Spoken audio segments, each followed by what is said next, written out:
Hello, everyone. Welcome back to the operating room. I am so sorry it has been a long time since we've been in the operating theater, but we here have another fantastic surgery for you today in the name of Dungeons and Dragons, specifically my homebrew campaign and homebrew world of Auria into the Wildlands. Dun, dun, dun, dun. I need epic music. Do I have epic music? I don't. I have this soft stuff. Um, Hold on. I might be able to pull up some epic music. I might be able to pull up some epic music. Hold I on. mean, God fear the day where the players are expected to provide the music. Okay, let me pull up Spotify. All of us just singing random tunes. I mean, technically, you're muted for that. I know, but you can pick me up. I mean, Everyone sing in three, two, one. I think so. Let me actually put it on for you guys.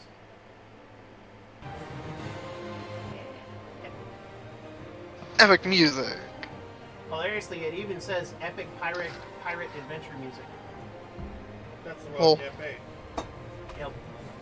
But anyway, so when last we arrived in the Wildlands, our brave adventurers and explorers are not so homicidal Christopher Columbuses, as it were. I'm sorry. Um, um, had embarked on a journey to help out the slave isle. And having gone to the logging camp, they discovered that a massive Dinosuchus,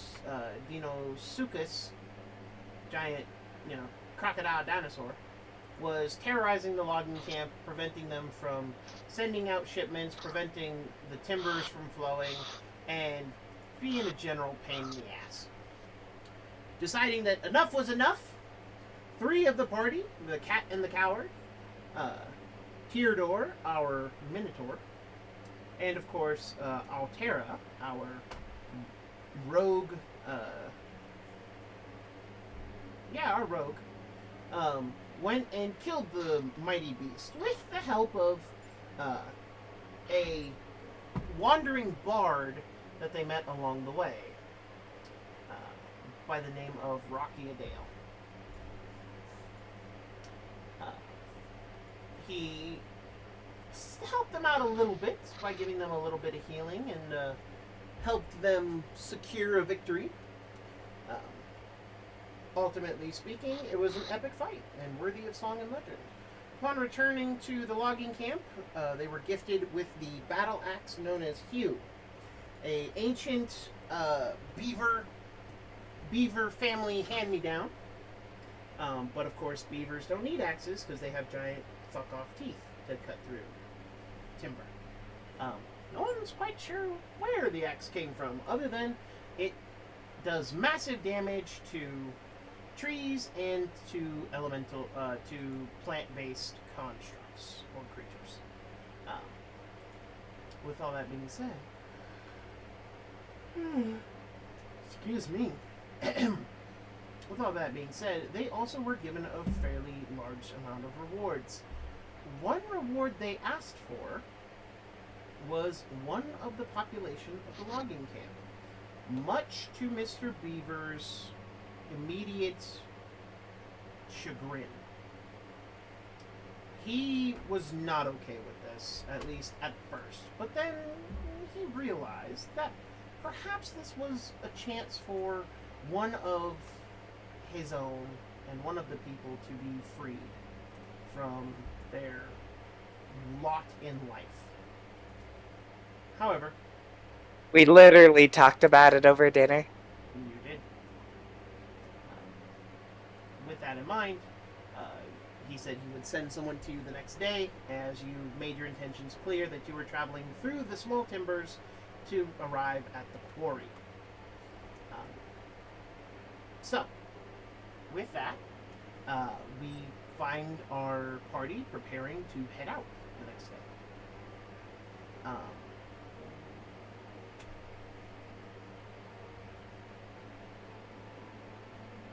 words fail me. Right. You're all gathered at the. Give me 1 second. I actually have a Word document with everything written down. Okay, never mind. And here I thought I had written it down. Never mind. I'll just shut up. Apparently I'm stupid. But anyway. So, you've all... I'm sorry to hear that. You've all woken up. You've all had a long rest. And, what is your plan? So I believe we did talk about maybe helping this quarry out.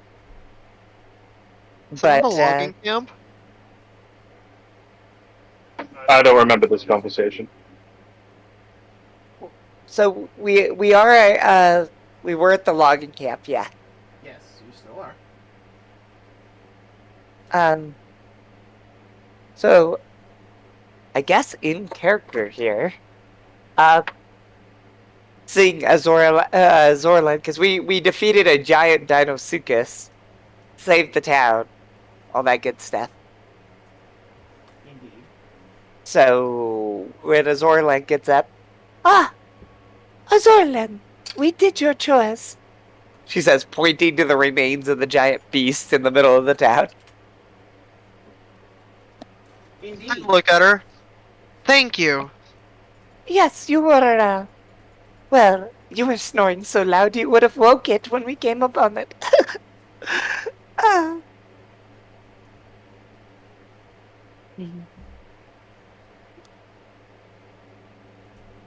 Not used to traveling this far these days. Sorry. Well, it must take some extra effort to, and she does like this like snake-like motion with her hand. A little. Might be the new terrain, might be the climate, I'm not sure. But now that the looks over at the carcass, the beast has been slain. Where are we moving to next? Where's the road? We could just travel on there, right? Weren't we Well- heading downriver, if I remember correctly? Is that what we're doing? I don't remember. Well, I may have, she looks a little nervous, volunteered to help the quarry? Where's the quarry? And why? Well, it was to pacify Mr. Beaver because he was, unhappy about us getting a new friend. Reasonable. So where's the quarry? I'm assuming I'm pointing in the opposite direction that we came. God, I hate this godforsaken slave rock. So, the quarry itself is actually to the southeast of you, and it is the opposite road that you did not take out of Blackbird Village. Yeah, The Meredith rich looks really mines? sheepish. Yes, indeed. The quarry is the town that operates and works the rich mines. Yeah, she looks really sheepish. The cat looks very annoyed with her. Okay, let's go. Alright, if we're not good as our word, then what are we worth? Exactly. That was my reasoning. She looks really uncomfortable because she just volunteered the entire party for something. Hold it. What are before we you get doing? going, as you Oi. see Mr. Beaver approach. With Mr. Beaver is a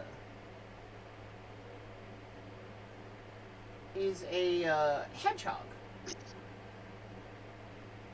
and he kind of gestures, and I brought you one of our better log cutters, who's not a beaver. He said, kind of like patting his chest, clearly very proud in the work that beavers are known for in terms of Woodwork. exactly. And as he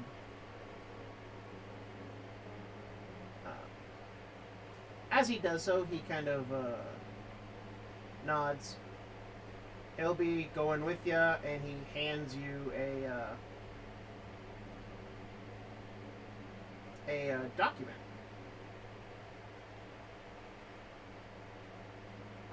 Who does he hand it to? He is going to hand it to you, Meredith. Oh, She's going to read it just because she's never seen one of these. I'm gonna lean over, like, quizzically Yeah. looking. She'll like, move it over so that they can both read it. He Alright. goes, this already sounds awful. What is the, for my guess, it's ownership paperwork? Oh, yes. It basically, to summarize, this contract states that the Sovereign Exploration Party members being, and it lists all of your names, does hereby claim ownership and possession of one Manic, M-A-N-I-C, as property in payment for reward and services given to the natural empire of Sky and Talon. It is, So his name's Manic? Yep. Okay. He belongs to these people and their families in perpetuity, and basically it goes on.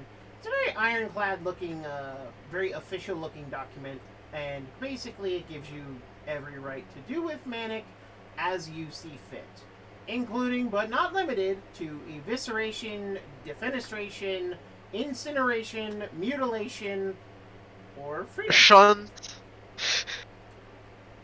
Or freeing him. I'm imagining it says or freedom, but it's like in parentheses. No, Like all the other stuff's just normal, and then there's. It's actually so small that if not for the fact that they clearly left a space, and like you can actually see the really tiny printing, like the rest I of the words squint are a little. in 12-point font, and then freedom is like in 6-point font. But it's I still pull out a right small, there in like- the middle of the sentences. I pull out like a piece of glass, like one of those glass like reading things. Yeah. Just make sure it's there. Yeah. Put it back in like one of my bag. That's a lovely trick. He also hands you a copper medallion. Hmm? The copper medallion matches the brand and has the brand mark that is on Manic's. It would be for him. It's right behind his ear, one of his ears. You can actually see his brand, and the copper amulet has the same brand on it. All right.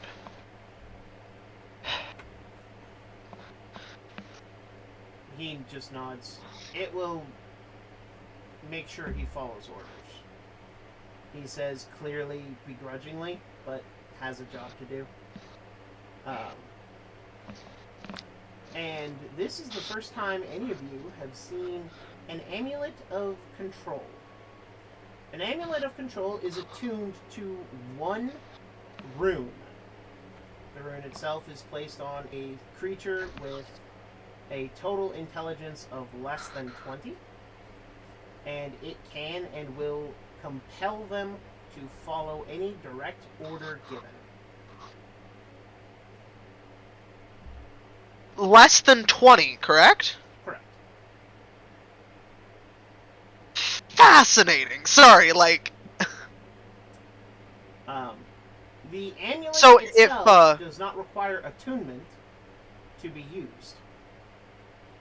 All right. Um, So, like, let's say a player character end up in this scenario and had a 20 intelligence, they couldn't be branded with it?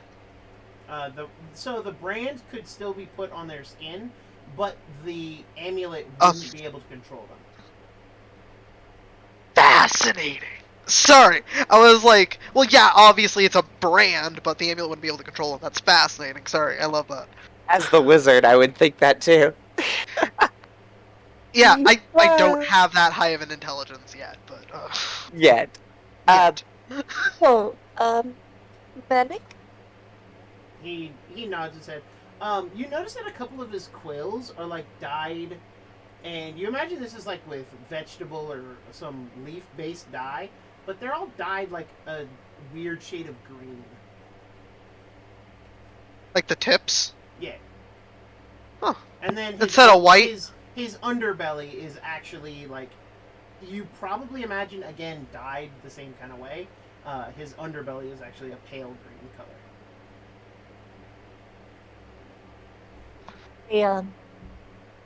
Manic, I rather like your dice. She says, nodding and smiling.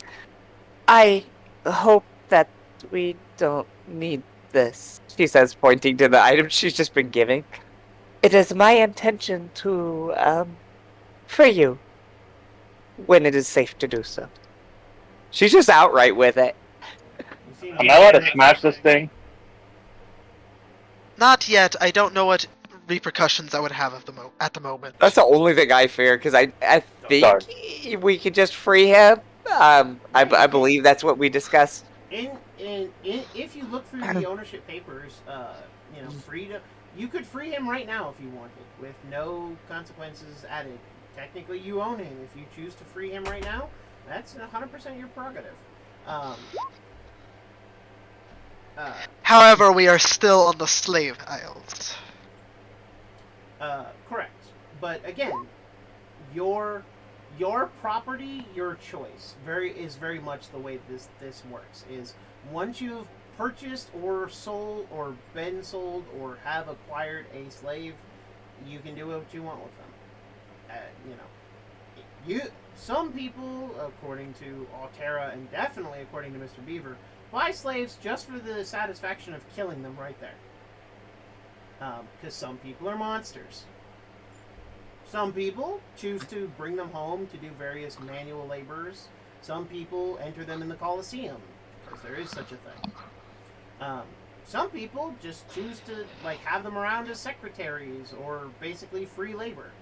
Some people, a little less scrupulous, use them for very horrible purposes. Let your imaginations run wild here. Yeah. But in order to free a creature, Mr. Beaver has told you that you must find someone to break the amulet. Basically, to break the amulet, you must do one of two things. You must either melt it down in something hot enough to melt it down. You must cast Greater Restoration on the person enslaved. Or you must cast Remove Curse on the brand itself and succeed a certain check to do so. Not an easy spell to break, I imagine. No. However, you could also. There is a far simpler way to do it, which is very simple. You hold the amulet in your hand, and you utter the words, "I order you to be free." And yes, it is that simple. As the brand will compel them to be a free and independent individual, and will then no longer function for the purposes of control. I guess my only major question is, because I think we discussed this last time, but it's been a bit. Once freed, nobody can re-enslave them, right? That's our major concern here. So, yes, technically that is the case, because once a person has been freed, their brand becomes non-active. And do remember that each medallion is locked to one brand. Now, if someone were to, say, rebrand someone with a new brand, that's something that could be done, but is not something that is, mostly because the magics involved in that are unstable, we'll call it. There's a high probability that if you stamp a creature with more than one brand, you could kill them. Just outright. And the nest, the only reason... Basically, the nest has understood, at least from what you guys have understood so far, is that the nest uses the possibility of freedom as a, carrot. But freed slaves are considered members of Nest if they so choose to be. Otherwise, they are considered guests and are encouraged in the strongest of terms to leave as fast as possible. Unless they want to become citizens, and in which case they are encouraged to do so.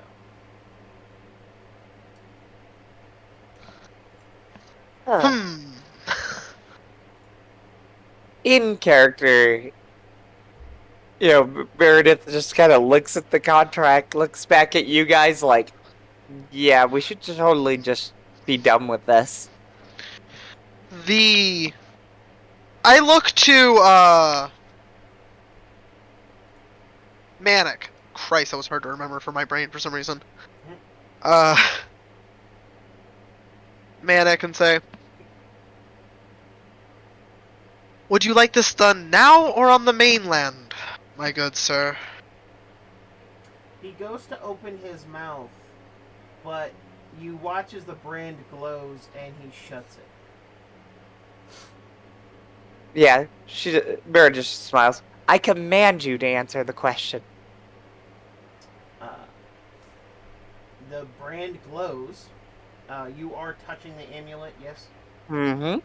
It's I just want to make sure. So, as the Yep. brand glows, he goes, now would be preferred. Like, right now would be best. Like, right now. I, from my arms crossed, I lift, my right arm, twirl it a little, and gesture to you, the one holding the amulet. It seems we are in agreement then. Let us do what we need to do. So you said I could just declare him free? Yeah. Yes. I order literally you to be say, free. I order you to be free. I order you to be free. You watch as something very interesting happens. A crack appears on the medallion, just right through the rune, and you watch as the rune glows and then fades, and it looks like any other brand, any other scar, but there's something odd about it. I want all three of you to roll a history test. Oof. Yeah,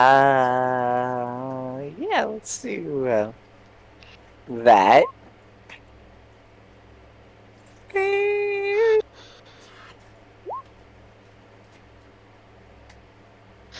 I rolled terribly, apparently.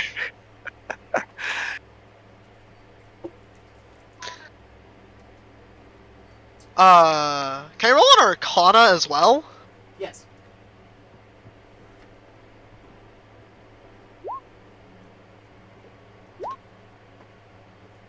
So, I rolled for the cat too, just for fun. well, thankfully, you already rolled high enough, and the cat noticed it first, of course. So, what you've noticed, Meredith, is that any brand that is unowned, unfreed, or basically still in use, big freaking quotes, almost looks as if it's giving off some kind of... A glow would be too generous to call it, but it is some kind of light to show that it is active, to show that it is still very much in use, as it were. They are owned. You are currently under ownership, as it were. Correct. However, as you watch the change, and this is something you notice only because you noticed it in Mr. Beaver. Mr. Beaver's brand now looks very similar to Manic's in that they are dull and it actually looks like the healing process has actually started.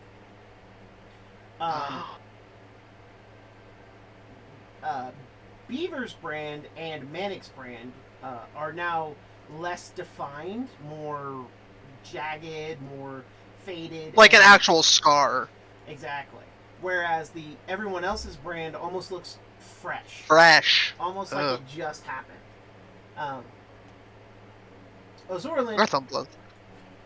you realize with your Arcana check that the magical connection between the amulet and the brand has been severed.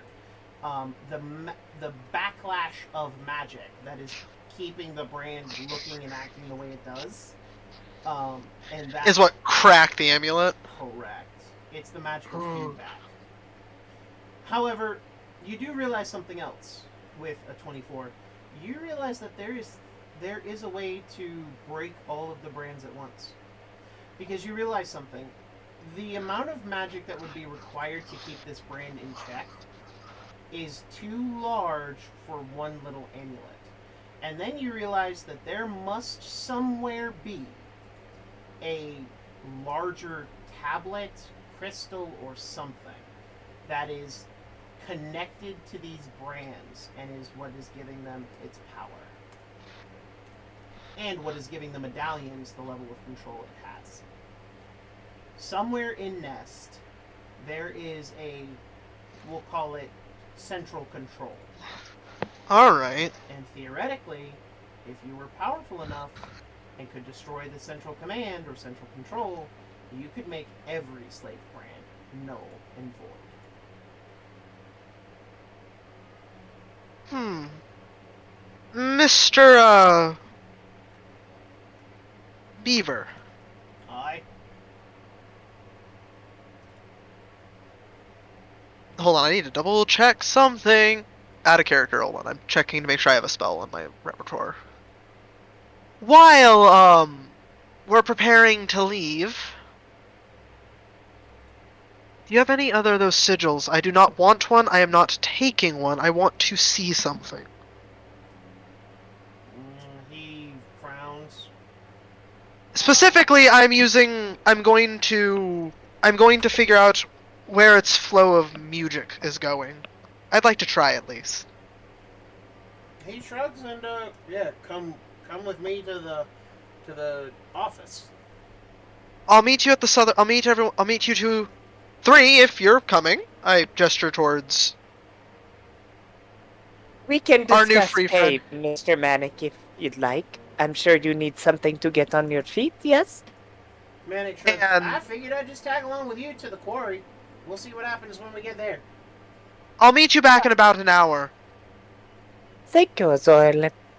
Go do the, And she tries to imitate the way you did your somatic spells. Yeah. Your the hand motion. The wiggly fingers is all I imagine. Yeah. So I'm gonna ritual cast Identify on one of these amulets. Fun. So, everyone, welcome to my first official change to how a spell works. Identify works as stated in the book. However, certain powerful artifacts will require more Identify checks, will require longer study, or may have hidden powers that even Identify can't detect, depending on how powerful they are. I started implementing this system when I started to use the Matt Mercer's Dormant, Awakened, and Exalted magic item system. Oh, that's nice. Like hidden properties. I might know there's a hidden property, but I don't know what that hidden property is, for example. Correct. Especially with items that are, for instance, the Vestiges of Divergence. Yeah. The way Identify works is there's no reason it shouldn't be able to tell you the state of being the item is in, as well as how to unlock the rest of the states, as well as what those other states of being do, unless there was something blocking it. And yeah. Identify, in all fairness, is a level 1 spell, so it's not a very strong spell. Alright. But as you cast Identify on on the amulet, Yeah. This particular amulet reads, it is connected to, this particular amulet gives the wielder complete control over this anyone bearing this sigil. You even get the names of 2 individuals, a pair of brothers by at least their names. Twig and Sprout, who are a pair And they of... appear to be pair bound to this amulet. Indeed, indeed. Alright. And it basically will allow you to command them to do basically anything. Okay. You do sense that it has a connection to something else. You unfortunately do not know where it is connecting to, but you can feel it through the weave and the great music. Which the great music is the weave of Yeah. Auria. Auria. So it's definitely so theory there, but can I roll Arcana or do something else to figure out if it's, let's say, on this island, or if it's a much greater distance? Not pinpointed. I don't have legend lore or anything like that of the sort. Go ahead and roll me an Arcana check. To see if I can tell, a mile, on the main continent, as it were. Go ahead and roll me an Arcana check. Alright, going. So with the 30, 20. You wouldn't be able to pinpoint the location because it is too small and it is just faint enough to be under detection. However, if you were to have, say, an abundance of amulets that were in your immediate possession and you tried to cast such a spell, or if you tried to cast tried to use magic in some way to pinpoint the location, you might have more success. The only problem is that from what you're guessing is the amount of amulets would cause suspicion, and you can't afford to hold that many amulets. Alright. I might be able to pull. And you're pretty sure that Mr. Beaver is breaking the rules letting you investigate this amulet right now, but Yeah. his watcher currently is asleep in a tavern. So. Alright. After soon as I'm done figuring this out. Thank you, friend. Sorry to ask this of you. I realize this might be slightly risky. He shrugs. Meh. Sheriff's drunk and asleep, but you really are going to the quarry. You should definitely be aware of Sheriff George. Thank you. May I ask particularly why? Let's say you broke your leg, right? Yeah. If he thought you were hiding something in it, he would continue to pound on your cast until it fell out, or until your leg fell off. Not a pleasant man, understood. But he's fat, lazy, and corrupt to the core. Good to know. Alright, I need to be on my way. Thank you again. Mm-hmm. So I'm going to arrive with the other 3. Rest of our little entourage. Tyrador, as you ask, Manic actually goes, I'm what you'd call a procurer. You know, I can get things from places that maybe you didn't want to get things from. But I'm also pretty good with an axe, so I can at least swing and cut some trees down. That's no issue. I've been cutting trees down since I was a little baby. I don't remember my mom. I was told I had siblings, but I ain't never seen them. We have a lot in common, Manic. I say we give him the axe. She's like, yeah, we get this handed this legendary item. She's like, nah, give it to the guy who knows how to cut down trees. Eh. I mean, if you're going through the small...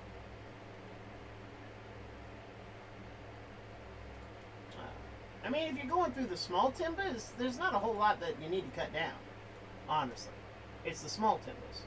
Now, the tall timbers, yeah, you'd want to cut it down because I mean, even their roots are like the size of bookshelves in some places. But going through the small timbers, there's plenty of dirt paths. But let's avoid some of the nastier dinos, shall we, please? I agree. Let's make due haste.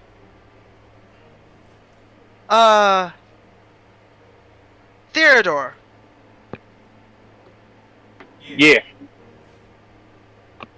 So I have a hunch. Don't go interrogating people about it. This might get us, all of us, in a lot of trouble. But the amulet that, for example, had Manic under control You actually is see, you actually only see one Manic, piece like, of it. Jumping, There's a hub. Sorry, I just realized I was muted. Manic is actually just You actually see him jump up in front of you and like is trying to shut you up. Not here, not here, not here! Not here? You're gonna get us all killed! What's wrong with you? A lot of things. Would you like to listen alphabetically or chronologically? He points. The buildings have ears.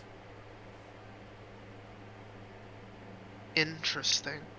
Thank you. Let's keep moving then. So what's going on in the quarry?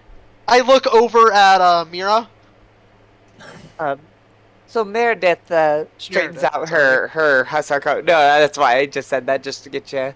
Yeah. Because I know it's been a bit. Straightens out her coat. Well, apparently they had a rock slide or a cave-in. I don't remember the details. But we are going there to assist because we are noble and brave heroes. Well, that's not what I heard. Says Oh? Manic as he pulls out a piece of bamboo from somewhere and is just lightly chewing on it. Oh yeah. So the cave-in you're talking about is what happened on the main road going to Ferry. And yeah, that sucked. Big old cave-in, whole dig crew lost, no one knows how to get to them. But I hear most of them ended up on the right side of that. But no, the quarry's had a problem because it's been failing on deliveries the last, couple weeks. And unfortunately, the powers that be don't care about, as they put it, minor inconveniences that are disrupting the flow of goods. Alright. That might be something to actually... Yeah. That might be something to bring. At least if we get... At least we have a written record that we completed. Helping get the flow of timber going. If we can get the flow of ore as well and get written confirmation for that, that's at least a small waiver chip. I mean, Mr. Beaver did send a report. Exactly, and that's what I'm saying. We have at least some chips on the table, as it were. I don't know about this table or these chips, but, you know, whatever. pays Pieces the in a bills, I game. guess. Pieces in a game, as it were. Higher-ups like to play them all the time. Even with people and things they shouldn't. You sound quite experienced in this. I've had to be a diplomat for a while. It sounds Between like two of our territories, actually. it sounds like you don't enjoy it. I much prefer the study of magic and the flow of music. You can do so much with it, but being knowledgeable is useful in other ways to other people. I guess if a job needs doing, Someone needs to do it. I see. Damn. And now you travel with us. She says that as if it's a positive, but the cat kind of groans. I nod at that. I've always wanted to see if they have strange music in far-off lands. Magic, or magic that we don't use. Oh, I'm sure there's something. Absolutely, and that's why I'm glad to be here. What is that, cat? The cat says that the magic that founded him was no music. No music. Not a I would sound. believe that. I would believe that, looking at this grumpy cat. Um,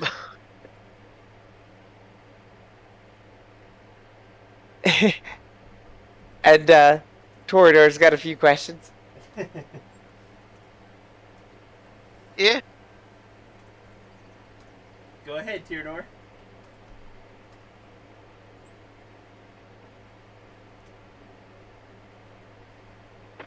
Fine, be it. Yeah. I didn't even realize you were typing. I'm sorry. Yeah, no problem. So, so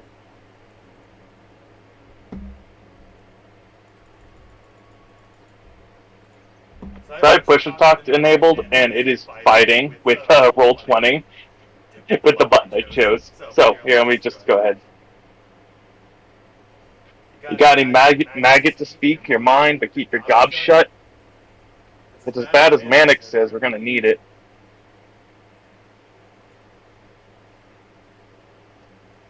Did that go through?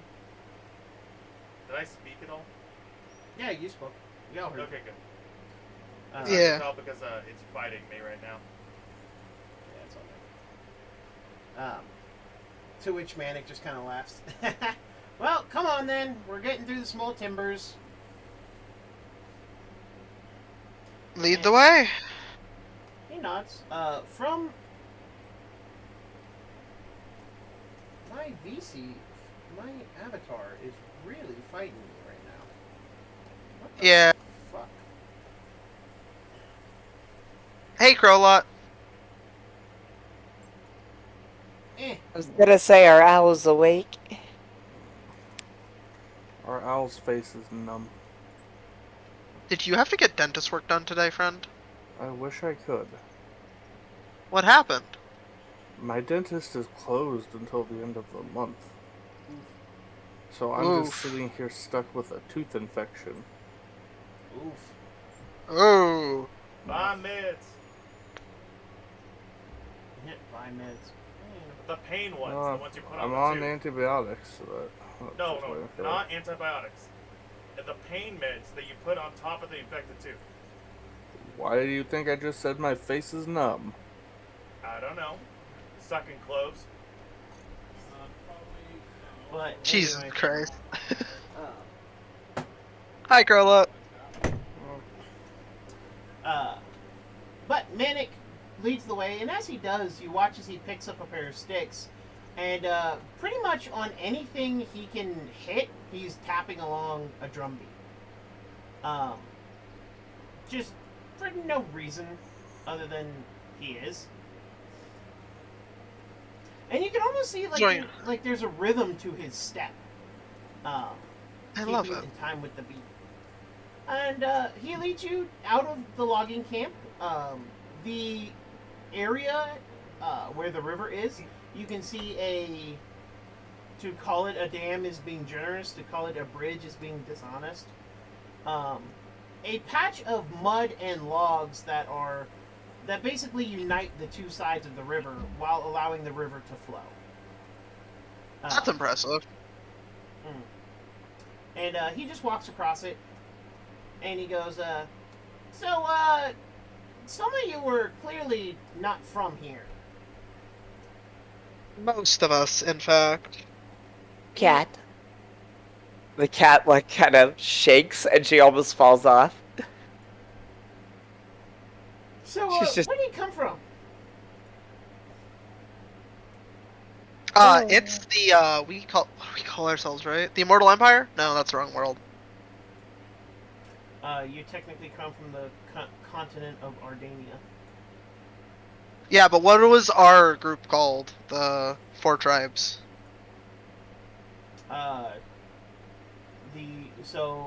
The overworlders, underworlders, elementals, and No, that whole group was called something, and I don't remember. they were called the. Let me pull up my setting info. The 4 tribes. Yeah, the 4 tribes. That is So, literally what they are called. oh, okay. And we are from the continent of Ardria? Ardania. Ardania, sorry. What? We are from the continent of Ardania, from the 4 tribes. He nods. Those are words. Not helpful words, but they're words. We come from far across the sea. Ah. A whole We don't other... have slavery there.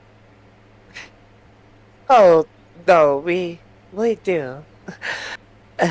Not like this. It's funny because, yeah, my character being Faye, Brett knows exactly what I'm talking about. Yeah, Let's but say you have your not- own type of hell. Yeah. In the 4 tribes, at least, we don't. That's not necessarily true. Yeah, Meredith. Not is like, necessarily. Yeah. Under- Anyways. The underworld Underworld. still practice slavery, but granted Yeah. it is for committing crimes. Yeah. But at any rate, he goes, Less, at the very least. sounds like paradise. I bet it doesn't actually exist, he says as he keeps walking. It's not a paradise, but it does exist. Better than here. Although the land here is nice, but it kind of everything sucks. Yeah? Tell me about it. It all happened because of that crazy fucking fat bird. I believe I What fat just bird? told you about it. Well, so the stories go that when the nest was young, it had a civil war. And unfortunately, it drove most of the people to kill each other. The nest rose to prominence, and the others who lost were driven off to the far west. I think they call themselves the Free Skies Republic? Anyway. Point is that the war was actually going in the favor of the Free Skies, but then 2 things happened.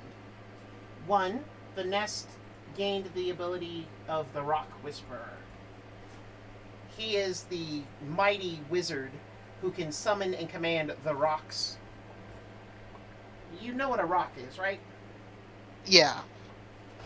Yeah. Well, there are only 3 rocks in all of the Wildlands, and the Rock Whisperer can control all 3. Granted, That not is at terrifying. granted, not at the same time, but still, controlling even one at a time is horrific. Especially because they're bigger than even the biggest dragon. Which, there hasn't been a dragon in the Wildlands in, several thousand years. I imagine the rocks have something to do with it. Probably. Birds eat snakes and all that. No offense. None taken. But, the other stories that the old folks used to tell is of the rooster. They called him the Metal One, or Metalbeak. His beak didn't open, like, naturally. Like, it hissed and steamed and smoked. And you could hear this grinding of almost like sword on sword every time he opened it. His legs were not the legs he was born with, but rather legs he made for himself out of metal. He even sounded as if he was speaking through metal. However, that frickin' worked. Anyway, he was the one who invented and brought the slave crests. Interesting. Mm-hmm. But that was hundreds of years ago now. But everyone says that if you're not careful, the metal beak will come and turn you into one of his metal monstrosities, and you will forever be a slave and doomed to forget even that freedom is a concept. I'd believe that, actually. Yeah, well. Anyway. The only things we know for sure is that... Well... The only things we know for sure is that there are stories about this person. legend has it that he came from the Elderwood. He was kicked out because of his experiments. Where's the Elderwood? Oh, on the far western half of the continent. The mainland. Ah. My parents were actually born, and I was actually technically born in a little village in the Scourge Swamp. Not too far outside of Green River, which is where the ship that leads to Ferry ends up. Alright. It's called Bogshot. Maybe we can stop by there if you'd like, and we'll on our way out of this place. I wouldn't mind. Of course, Bogshot is just what it's called in the common tongue. We of the Scourge Swamp called it Mobius. Alright. It means haven. But anyway. And he leads you over and into the small timbers, and I would like someone.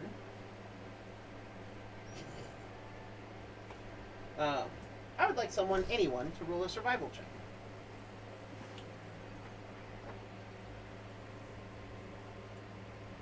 All right. We'll go with Crowlots because he was first. No one asked. Aw. Not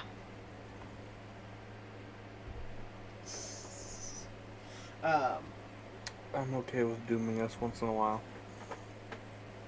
I mean, the only thing you doom is that you guys are walking through the small timbers, and near a small stream, you can see 6 large shapes.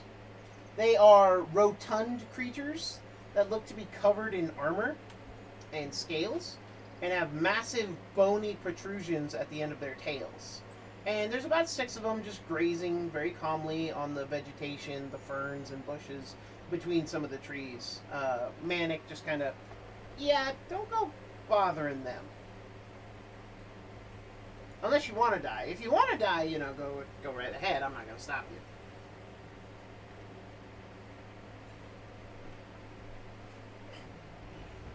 We'll keep on moving. He nods.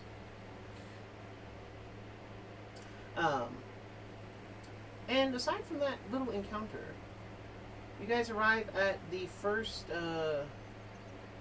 you arrive at the end of your first day, about halfway through the small timbers. So we're about right here? A little further. More like in the next square down. Right here-ish? Yeah, like right here. Yeah. As you all stop and start setting up camp, man, it kind of looks at you all.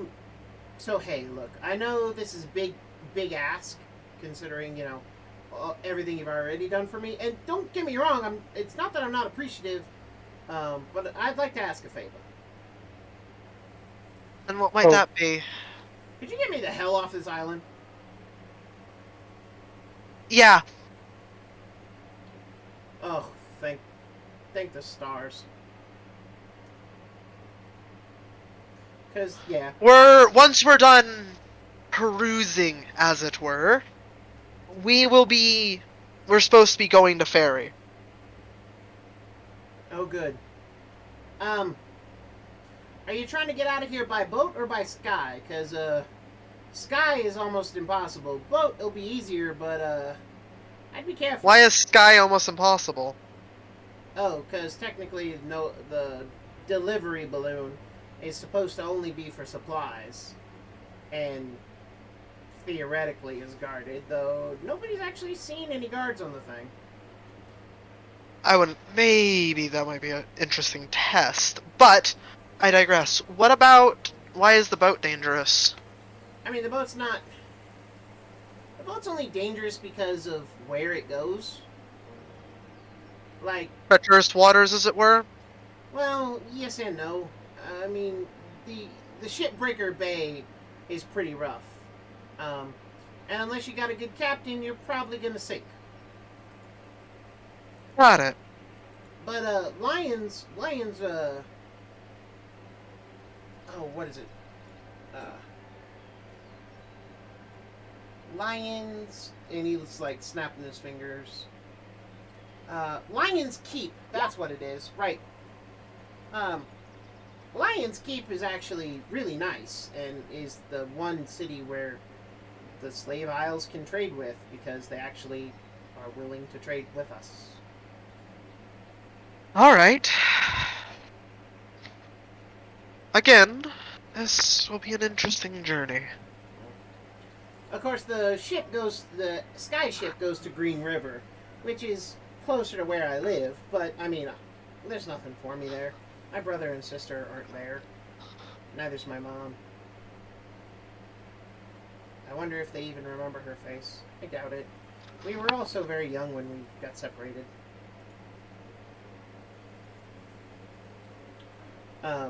He actually, like, reaches into his shirt and pulls out a little amulet in the shape of a drum. Like a bongo drum. Yeah. And he looks at it forlornly before he puts it back. Anyway, don't mind me, but I appreciate it. You're real pals.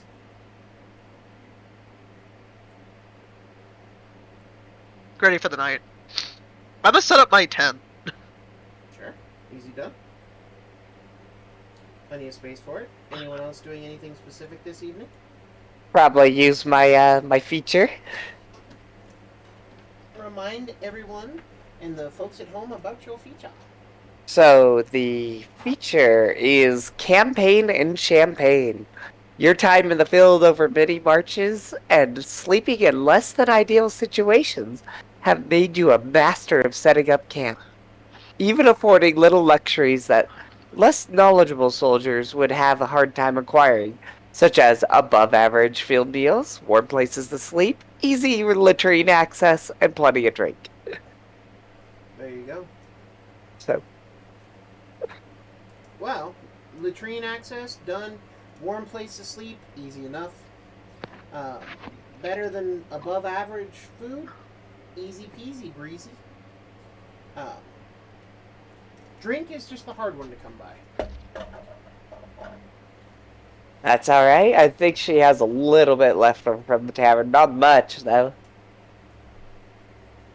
But, yeah, getting everything set up, but, yeah. Awesome.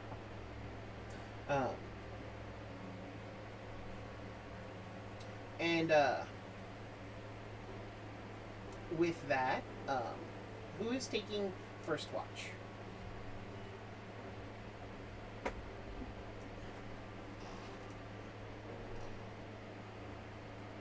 Am I able to be heard? I can hear you now. Okay, cool. Sorry, I was eating something. I didn't want anybody to hear my crunching. But... do I have dark vision? Jesus Christ. It's been a while. Yeah. I'll take first watch. Okay.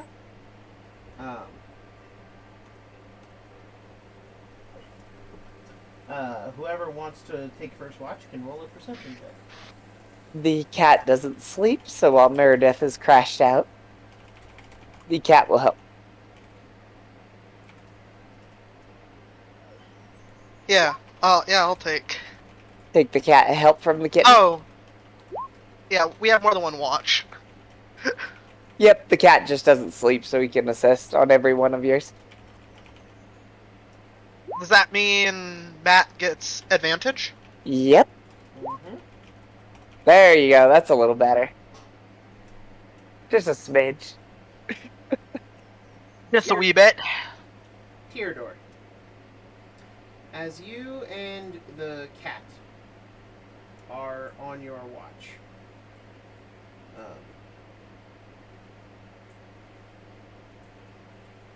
you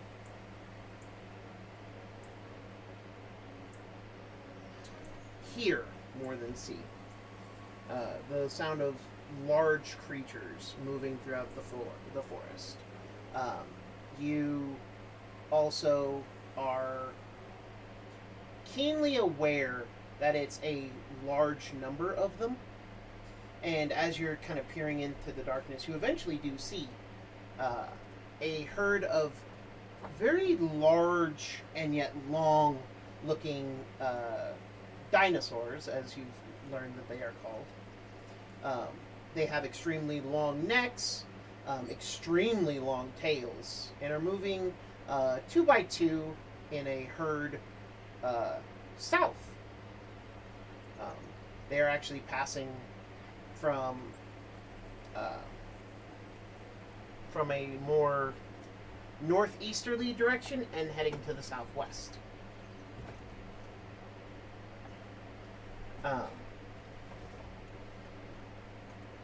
In so doing, they happen to cross by right in front of your camp.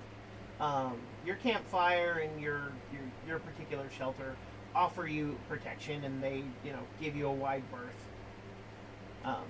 But they're just moving through the trees very calmly. You can even see like 1 or 2 younglings of these creatures. Matt had a question. No, southeast is your current heading.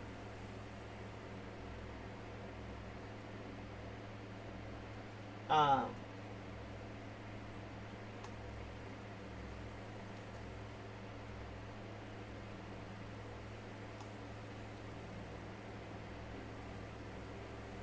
day of rations.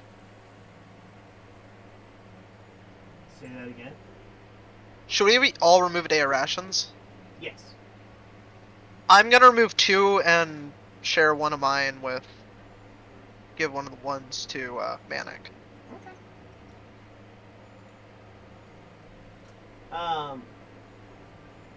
Most of them are huge category creatures. Pale-looking skin, light browns and sandy colors. Their tails end in whip-like protrusions that are constantly like twisting and dancing as they walk. These creatures have long necks and like little spikes or spines along the top of their backs, from the top of their heads all the way down their necks and to like the base of their tails.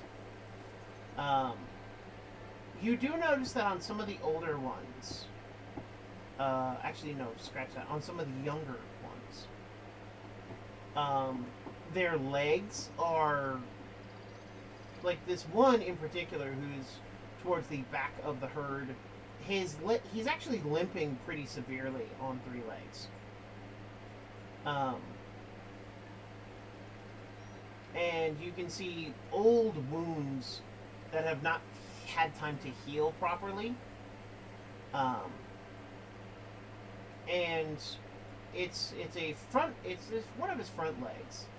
And it has these strange like curled bite marks, and a deep like cut in one of them, that has clearly healed poorly. And this poor creature might not make it should another predator attack. However, you also note that this particular youngling of this species seems to be testing the ground before he puts his feet down, which is part of the reason why he's towards the back of the herd, despite the fact that he moves pretty quickly aside from that. But it's almost as if he's testing the ground to make sure it won't give way underneath him, or that it's solid. And once the creature's sure it's solid, it moves very quickly until the ground changes and it looks unsolid again. And then it tests it with its foot, and then it proceeds to catch up with the adults. The adults don't seem to have a concern or a care in the world, and that makes some sense because they're probably larger than most of the creatures in this particular forest. I mean, aside from the little babies, the adults are all bigger than the Deinosuchus you fought. Yeah.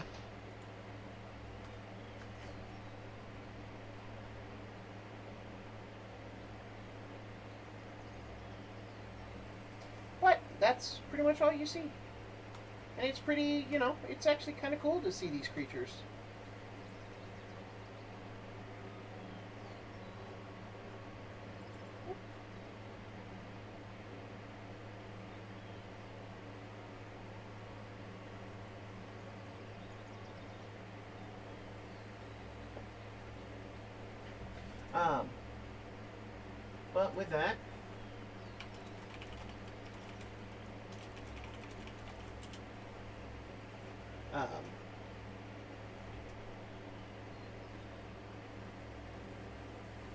But with that, your watch comes to an end. Who's next? I'll take second watch.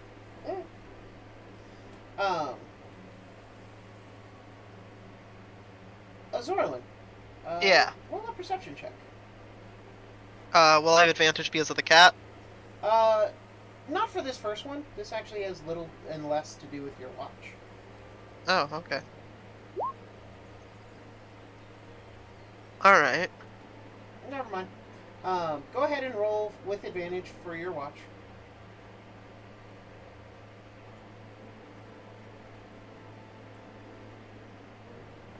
That says 15 if that helps with anything.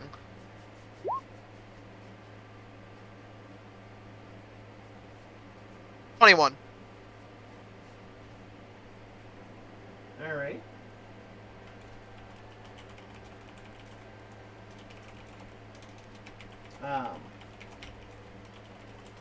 So first thing you notice is that Manic is awake, and he's kind of looking up at the sky. Not that you can see it very clearly. The foliage cover is quite complete here. You can see shafts of moonlight here and there, but I mean, this place is pretty dark. All things being equal. All right. But he doesn't seem to be, bothering or noticing anything. He just seems to be kind of sitting there, kind of rubbing it or holding and kind of twirling his little amulet and looking up at the sky. Whereas you kind of heard and felt the earth shake at these large herbivores. You're assuming because they didn't try to eat you. Yeah. Passed by a little while ago. The forest's nighttime sounds are quite strange. Dinosaurs exist in some capacity in the overworld, that you know. But never in such abundance, and usually in very remote or specific areas, and most of them are carnivorous. So this is quite new? Yeah.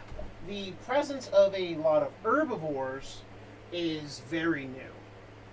And it shows a ecosystem that can support not only massive life, but also diverse life. I mean, Quite. There's something about the wildlands itself that seems to promote the more powerful creatures in nature to thrive. Interesting. And it's definitely something worth taking a note of. As you sit there, however, one thing does catch your interest in your notice. Yeah?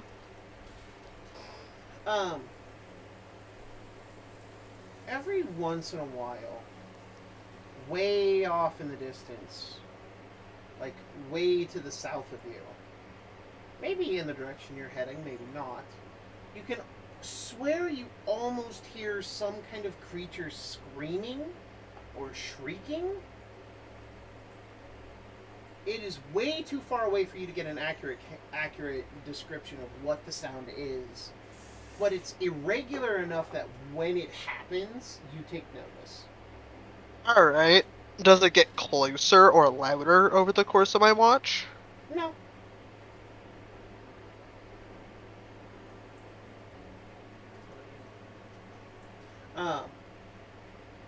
It just is.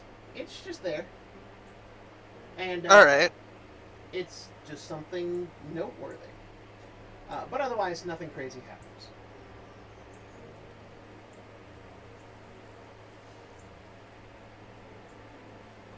say as you're taking your watch as Orlin, the Yeah. old cat, comes over and kind of being the kind of bully he is, kind of shoves you over and then lays next to you. I look at the very large cat. His giant head just is staring back at you. And there is intelligence there, an animal intelligence, but an intelligence nonetheless. Yeah. I stare off in the direction that the noise keeps coming from now. The cat just you see him stare, and his eyes go back over towards you, and you see him yawn, just all the teeth, as if to say, we can take it.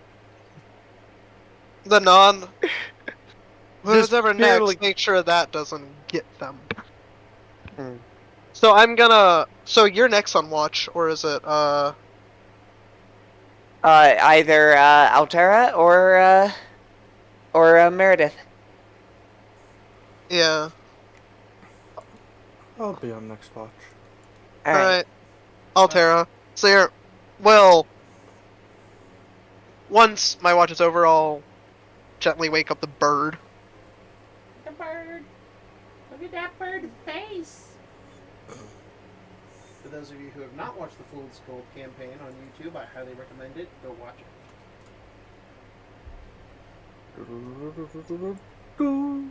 Oh. It's gonna be one of those nights for me rolling, isn't it? Yeah, but Bugs, you say there was some odd noises in the distance. If you hear them closer, you might want to wake us up, and I'll go back to sleep. I would like Altera to roll me a D100. What? You cut out there, left. Sorry. I would like Altera to roll a D100. D100. Roll it. Okay. So, what you hear is the sound of trees snapping and crashing and falling in the distance. They are much closer than any screams or shrieks that might have been heard. But there is no question that these are large trees just being uprooted and smashed to the ground. Oh no. I would Is this assume that quite would a be loud fairly noise? loud, yeah. Yeah, it's loud enough that those of you who are lighter sleepers can certainly wake up. I'd Does assume that 15 passive perception count as light sleeper? Anyone with a passive perception over 13 would wake up. It's like, what? over not matching, right? Over not matching, correct. Correct. Okay, so nope. Matt, Those- passive, not active What was perception. passive again? 13. Nope. Okay, so Yeah, Tyrador mine's and exactly 13. Tyrador and Meredith are. Yep. Though the It- cat can communicate with me telepathically, I mean, Do you think he would wake you? probably in this case. Alright, then you are woken by the loud sounds of the cat in your head. Meredith, Get the fuck? sits up and, immediately is covering her ears, but it's in her head. Yep. I get up and So grab she's my wrap my music chain around my arm and head out of the tent. I'll walk over to Theodore's tent. I'm gonna just open it up and then peck at his chest. Wake him up. Bird Tyrador, samples. You're being pecked. Smash! What? That's gonna be a slap to your beak. Is there still trees crashing towards us? No, not anymore. Just a few crashed, and then the rest, the sound stopped. Basically. We might be in a bit of danger. Larger trees are being uprooted near us.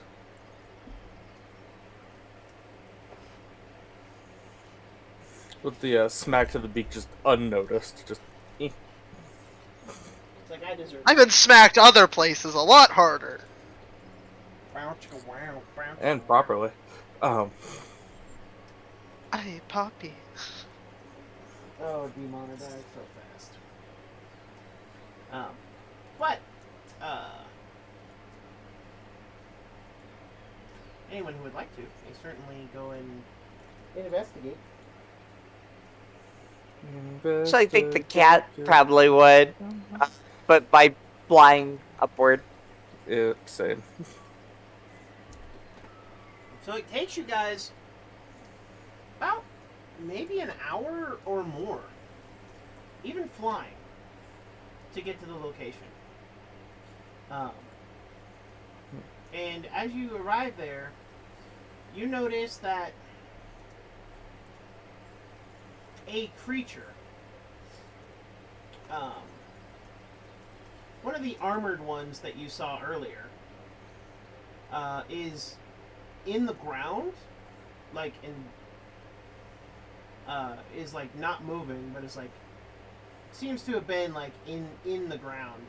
And you also notice that its tail has smashed several trees along nearby, but also that several trees have been just knocked over.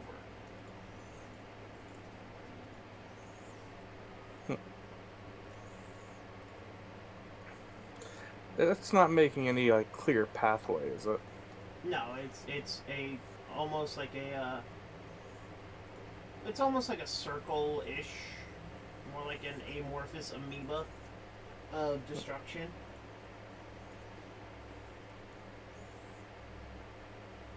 Well, really, it's just a klutz. Yeah, the cat it just looks like kind of rolls his eyes, gives like a little tiger like chuff, almost the annoyed, and then just kind of Generally greeting. looks like he's ready to go. Yeah, normally a greeting. Yeah. Well, it's just a little affection for Altera because of the last fight. Because Altera stabbed the thing. Yeah. Yeah, he kind of likes her. Well, The fact that, you know, they're a delicious friend has nothing to do with it. Well, you know, friendship and Alright. rations at the same time. I don't think that's how that works. That's how it works to a cat. friendship is rations. Friendship is rations, yes. Friendship is just later rations. So what do you do, Altera?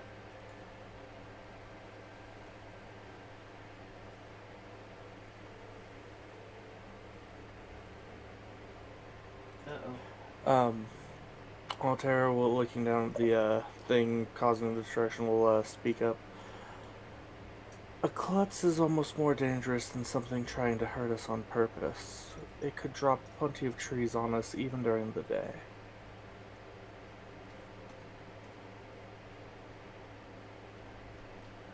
The cat kind of head tilts and then just kind of shrugs, and you see him kind of like look off in a direction away from our camp.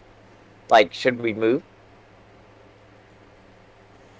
Yes, we should get our camp and move out of the way, or see if we can redirect the creature. The cat kind of shrugs and it's like redirect the creature because it's a impulsive cat. I need to roll something. Because otherwise he's gonna play chase with it. Let's see his wisdom. It is not the greatest thing on the planet. Well, let's roll it as a save. I think that's fair. Nope. Yep. So as soon as the plan is distracted, the cat kind of having any opportunity to make to pick a fight with this thing. You see him unfurl his wings and then shoot straight up, and he's planning to nip at this thing and fly and make it, annoyed and like follow it.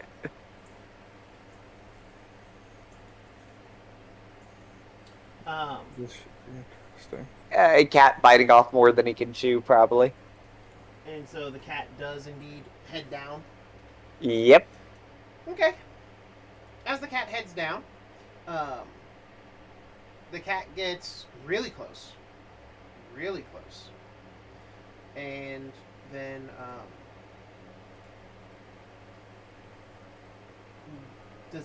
would he land or would he, like, attack it from above? Probably from above. I mean, Okay. he is a flying kitty cat. Whack! They're just smacking it with the paw and then, like, flying back up. Nothing happens. There's a head tilt. Now, like a confused head tilt. Auria, Whack. you saw the hit. It hit the creature, but the creature didn't move. Didn't react. That's concerning. Cat. Whack, whack. Whack, whack, whack, whack, whack. Attack, attack, attack. Yeah, every time it attacks, it hits the creature, but it doesn't move. The cat is going to try to flip said creature. I want a strength check from the cat. Yeah, I'm Yep. going to land and athletics front of or the just creature straight while straight? this is happening. I'd say athletics could apply here. And I'm sorry, Auria, did I hear you say you were going to land? Yes, I'm going to land Okay. very softly. Okay. So, Auria, you land in front of the creature, and just as you do, the cat flips over the creature. The only problem is you realize that the creature, quote unquote, doesn't really exist. Because as you flip over the armored shell, much like a turtle or a tortoise, there is nothing on the underside other than blood, gore, and just destruction. As you realize that this thing was actually flush with the ground. Oh no. Oh no. Cat just kind of taking a lick of it, and then it stops. And apparently I can deliver a message from any distance, so yeah. Yeah, I'm going to get off this ground immediately. Yep. So you do indeed. Yep. Letting Meredith, be like, yeah, they found a big thing, chomp. Back to camp. We should... Or in the words of the cat, it's like another beast ate the good parts. That sounds about right. Yep. But by the time the old cat and Auria get back, their watch technically is over and the new day begins.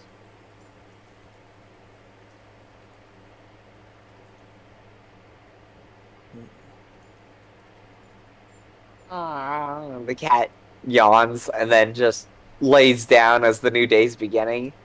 And Meredith is arguing with him about getting up again. Also, just He for lays- reference point, you guys were here, and you guys found the carcass about here.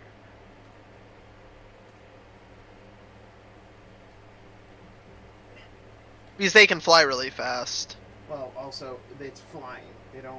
Trees don't get in the way, and, they don't Yeah. have to walk over uneven surfaces, etc. Yeah. We've been going through the small timbers. We've been marking a trail and slicing down some trees to Oh, yeah. get a path made, right? Yeah. Okay. Yeah. Manic has been sure to do that with his axe in hand. Whoever is holding Hugh would have assisted him. I Yes, imagine. that'd be me. Yeah.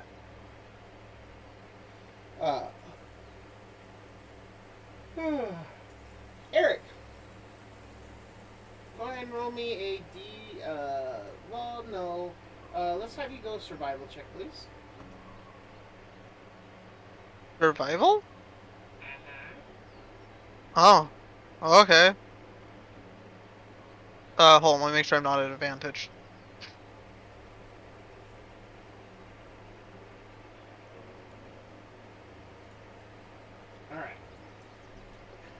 not my forte. No. With a 10, you guys get on the road again. On the road again, I can't wait to get on the road again. And you proceed to continue until you are out of the small timbers. Alright.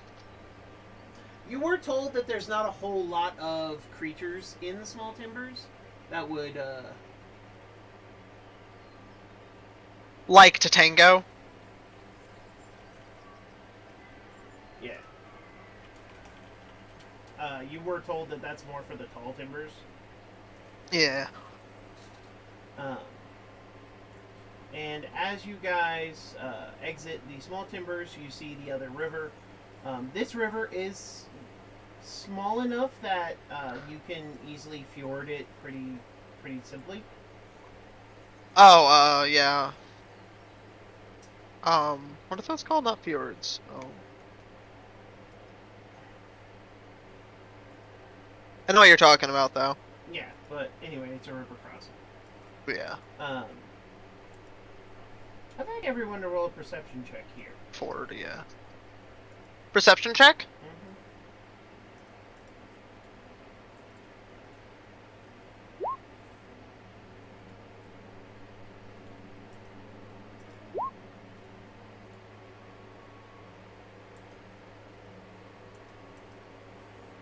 All right, I'm back.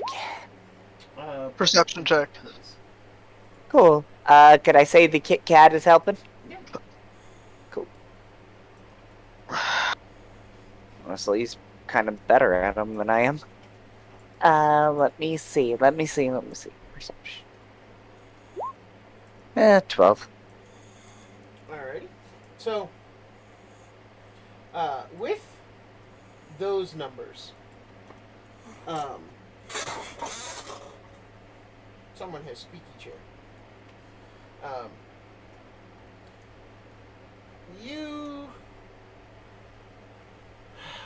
What am I looking for as terms of description? Rocks fall, we all die? Ha, no. But you guys are where this river crossing is. You actually see something, Azorlin.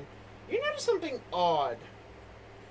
A little further up the river, you notice what looks like a tunnel that appears on one side of the river and then the other.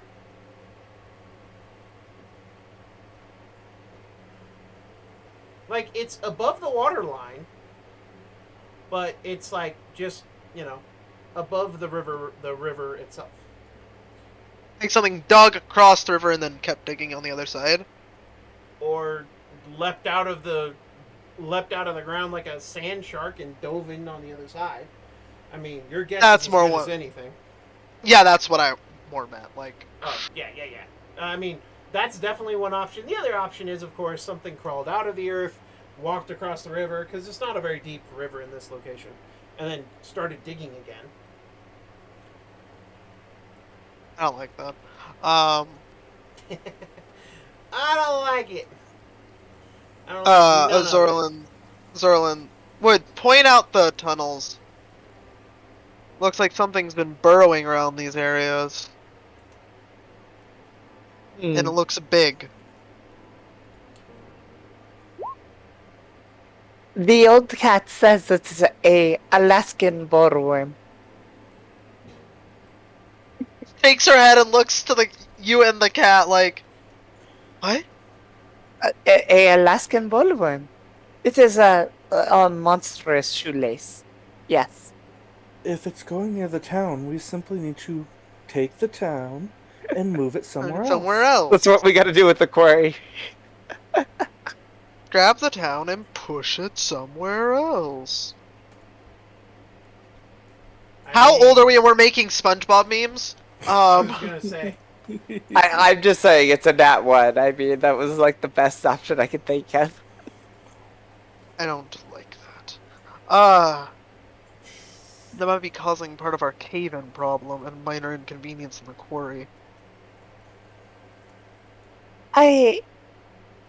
think that, yes, that's probably the problem. The Let's get tunnels. there and make sure. They would probably have more information, yes. Let's cross the river and keep going. Easy done. I mean, you cross the river just fine. You keep Yeah. More vigilant for Azorlin, at least. going. I'm seeing if there's any rumbles in the ground, particularly. Perception.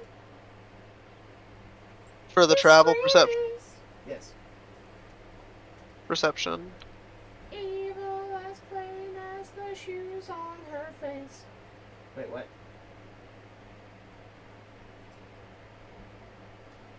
You don't notice any such earthquakes or shakes or things of that nature. However, I did misdraw that line. Though you can technically get there. There is a large amount of rocks and like the actual quarry, like the open air pit mine, is right here. So you would have to go along. So really, your route actually kind of looks more like this.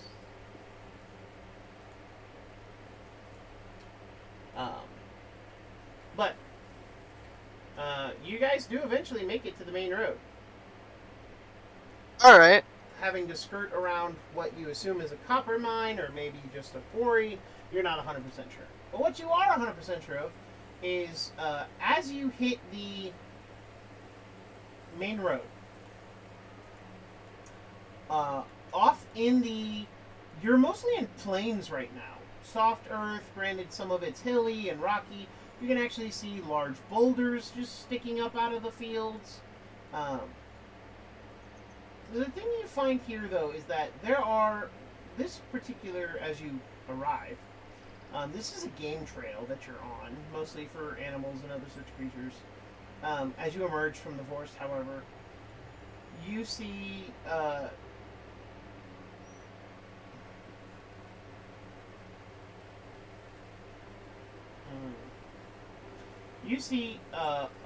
about 50 to 60 feet away from the main road, as if it was driven there, you see a wagon that has its wheels busted, its sides busted, and most of the horse rigging is gone. You don't see any rider or any driver. You do find a large number of crates in the back of the wagon, and this place is covered in moss and vegetation. Clearly, it's been here a while. Alright.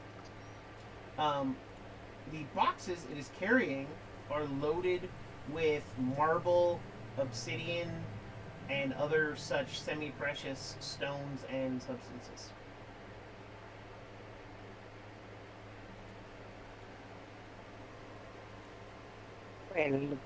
Well, Hmm. that's a smidge ominous, yes.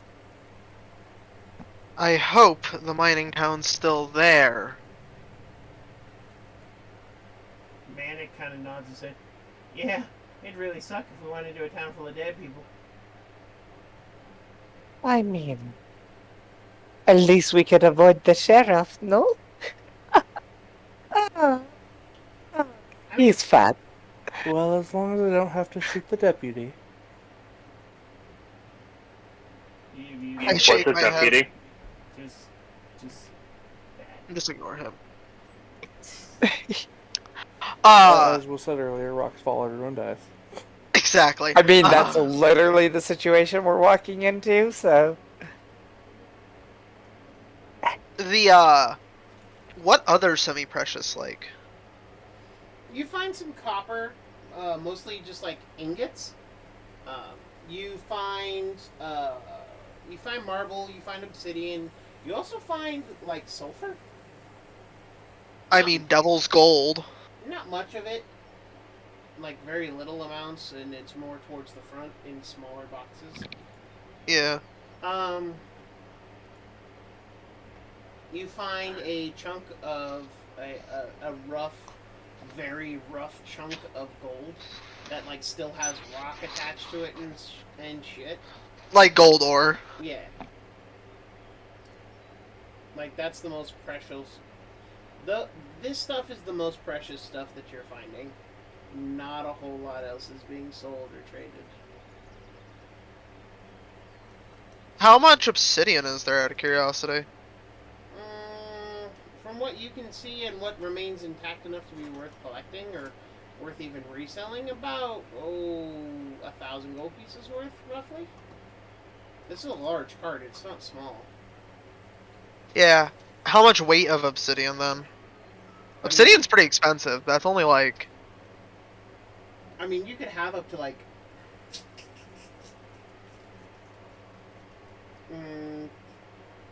if you took the whole kit and caboodle, probably around 10-ish pounds.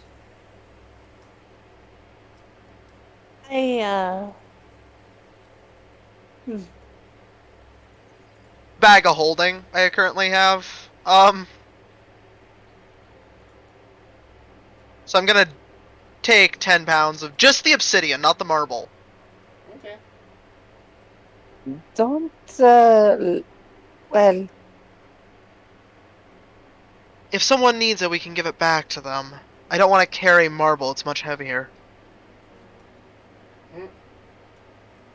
looking at the marble, looking at the bag of holding. I Right. quirk my eyebrow.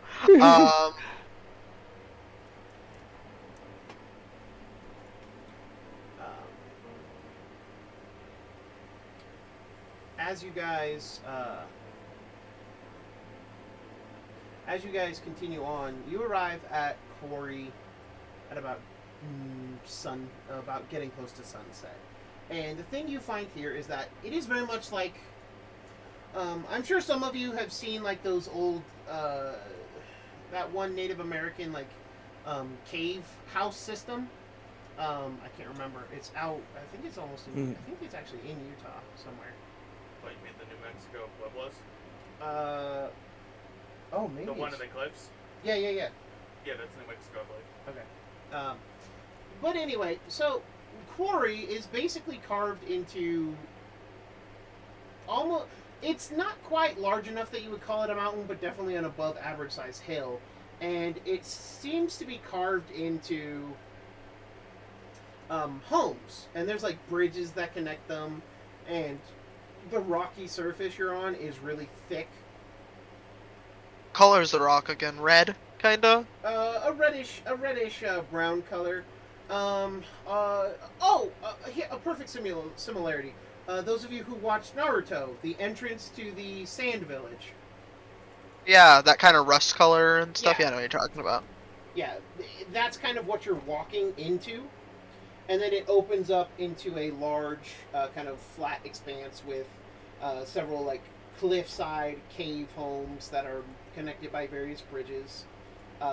Cool. As you enter, however, there is one settlement, or rather one building on the ground floor, and it is called, you can actually see a sign for it, as well as many of the other little houses, or little alcoves that are connected by ladders to the ground and each other. And and the little office building simply reads The Cubbies. Interesting.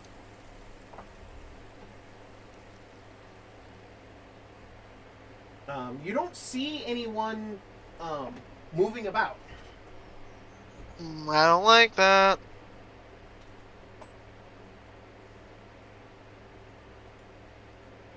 I don't like that. And then the cat is just kind of like going forward nonchalantly. Like, yeah, Cat, whatever. No. Cat. Seriously. No, you aren't the biggest thing out here. Did you not see the Dinosuchus? Roll a survival check, Mr. Teodor. With a 16 in survival. You see that there are many tracks here. In fact, there are fresh tracks. Like, the quarry is busy. The only thing is that you notice that all of the tracks were probably made earlier in the day, and they all go one way. and that is towards the main road and down into a series of other smaller roads, and then they just kind of fan out. And you realize that these are all the workers who have gone into the mines, the quarry, the wherever, and have gone to work. As you guys have arrived at the time you've arrived at, and you guys made it to the cubbies, after looking for about 10 minutes, Tiradora and everyone else hears a loud and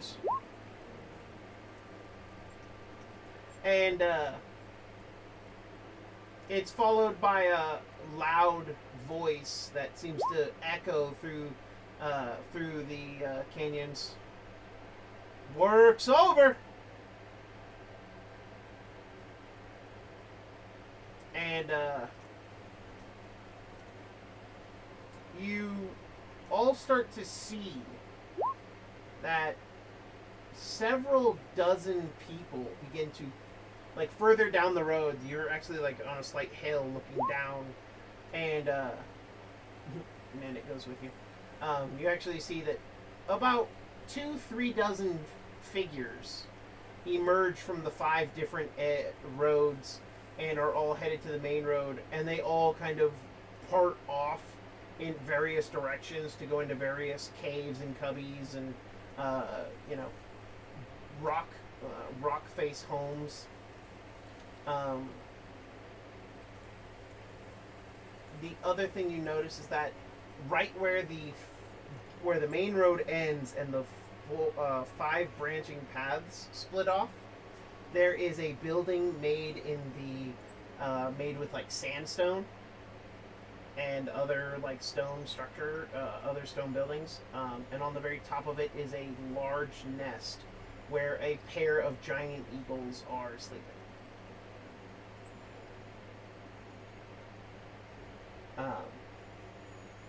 Other than that, this particular, as you guys are watching the workers basically come off of work, many of them are armadillos, pangolins, moles. There's a couple of hedgehogs here. There's even a couple of dogs here. Basically any creature that they think would be useful at digging, or like have an actual dig speed, or could theoretically. Basically, they just clean up. And it seems that all of the people here are of some racial background that would allow them to be good at mining. Much like the log camp was full of beavers and woodchucks, this one is full of moles, armadillos, and other such burrowing creatures. And eventually, you guys, as you're kind of waiting in front of the shop there, it opened. Words family. The shop that you're kind of standing in front of, the cubbies, turns its sign from closed to open. And where do you guys go from here? Well, I suppose the first thing to do is to taverns have information, of course. I want one, says Manic as he walks over to you, Meredith. Where's the Hey! drink? That's what we've got to find. See? You're a good man, Manic. It's in your name. This way. And he walks into the building. Trust the hedgehog. The cat looks kind of annoyed that another animal-like creature is bossing him around, but he follows along, because the promise of liquor is a win for the old cat. As you enter, you see a pangolin dressed in an apron, and just with armored hide gleaming, as she, you quickly realize, uses her tail to lift herself on top of the basically front desk for the inn, and she smiles. Welcome, dearies. Welcome to the cupboard. And how may I assist you? Well, Meredith now trying to get off the old cat that is now, like, dictating the pace here. Probably filling, a lot of this room. Oh yeah, there is not a whole lot of space in here. Cat, you. The cat just lays its head down on the desk next to our penguin and just opens his mouth. She Uh, tilts the- her head. The cat wants a drink. Her tail reaches under the bar and pulls out a clear, or rather a brown glass bottle, and shrugs as she uncorks it and then just pours the thing upside down into the cat's mouth. I need the big cat to roll a Constitution saving throw.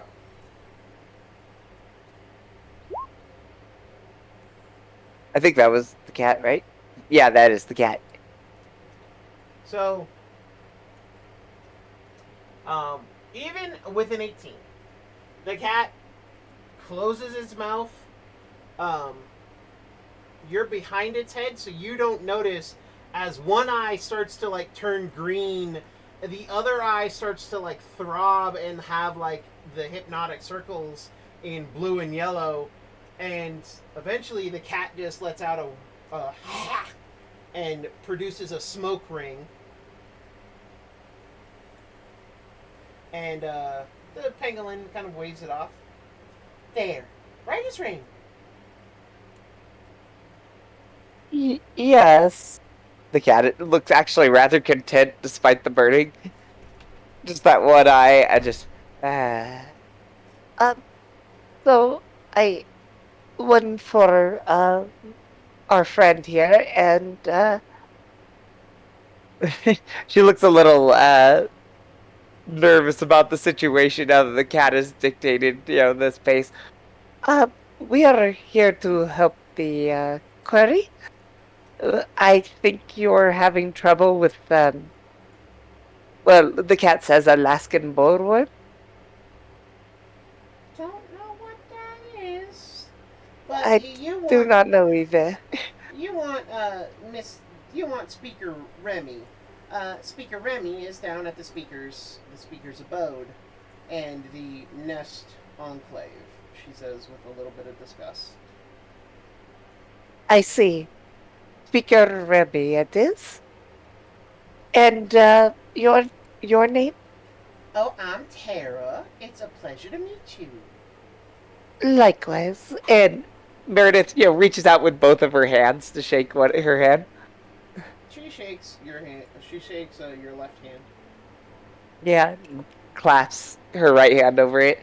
Well, I must be on my way, but for payment. And she lifts what she has for trade because she doesn't have any coin on her. And what would I trade? I've either got tobacco or... Tara would sit here and watch as they're going through, try to figure out what they could trade, and just pull out a couple gold pieces and set them on the counter. You see Tara looks at the gold pieces. She hands you back all but one of them, and then of that one, she makes change, and literally hands you 8 silvers. There you go, dear.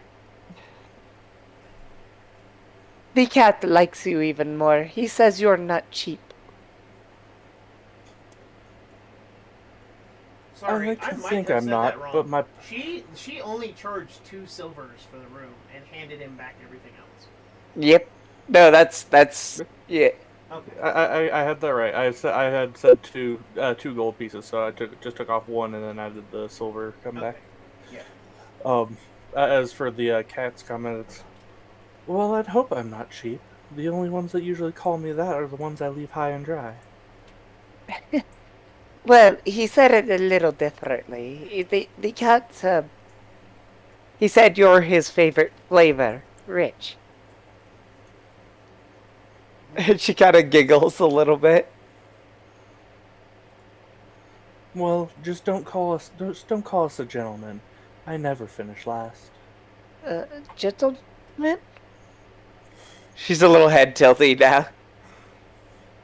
With a slight smirk, Altair is going to walk off with that one. Fair enough. Oh, I didn't realize.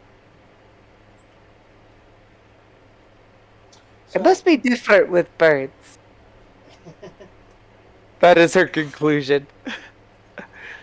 uh, So we must find the speaker Remy. I'm going to tell the rest of the group as we head out. sure. The cat is going to stay because they're quite liquored up, I'm sure. I mean, yeah. Yeah, the cat is happy to just be here. You were told that your cubby is cubby number 2, which is the green ladder. As you say that, the Tara, she kind of looks at you. Darling, I don't know if you noticed, but there aren't any trees around here. Just grasslands, mostly. I'm mostly just comfortable in the trees. I can sleep anywhere I need to. Well, the cubby number 2 is yours. That's the green ladder, farthest to the left. Do be careful climbing in and out of the cubby, and feel free to stay for as long as you wish. I don't mind sharing the space. After all, it's got plenty of it. A quick question: how high up is the cubby past the ladder? So the ladder itself is about 20 feet long, and it barely touches where the ground floor of the cubby would be. But it's also like anchored into the wall and into the ground. Flash forward to a sleepy Altera goes to walk out, misses ladder, starts to fall, fans out wings at the last second, and just face plants harmlessly. Sleepy Burb is sleepy. As you ask that question, Tirador, she nods. Oh, there's always dangerous critters. We're fighting all kinds of nasty things that come up out of the mines every few months. But that's not really important. Well, not really, but you came here to talk to not only me, but also to this fool. Wait, what the fuck am I saying? I literally lost my train of thought.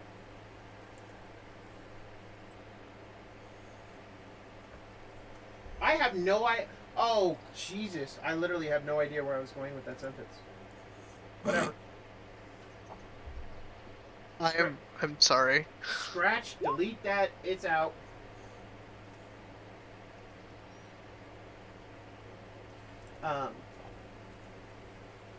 She shakes her head. Not a whole lot, dear.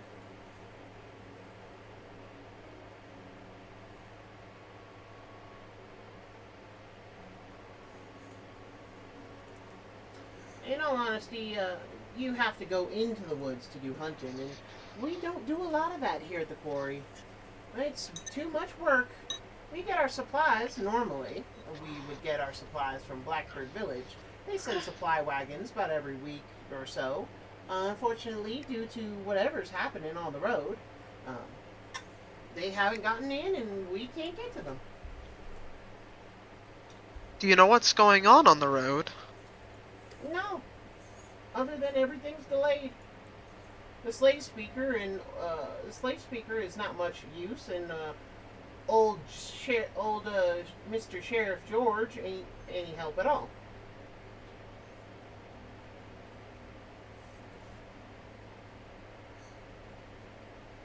In fact, there he goes now, she says, pointing out the window. And there is indeed somebody going the opposite direction as everyone else. Definitely is him. He is quite fat. Indeed he is. He is wearing the same nest armor that you saw of the last sheriff, or the last guard, rather. But this one is like swinging his wings as he's singing. They call me a slob, but I do my job. Do. And she just shakes her head.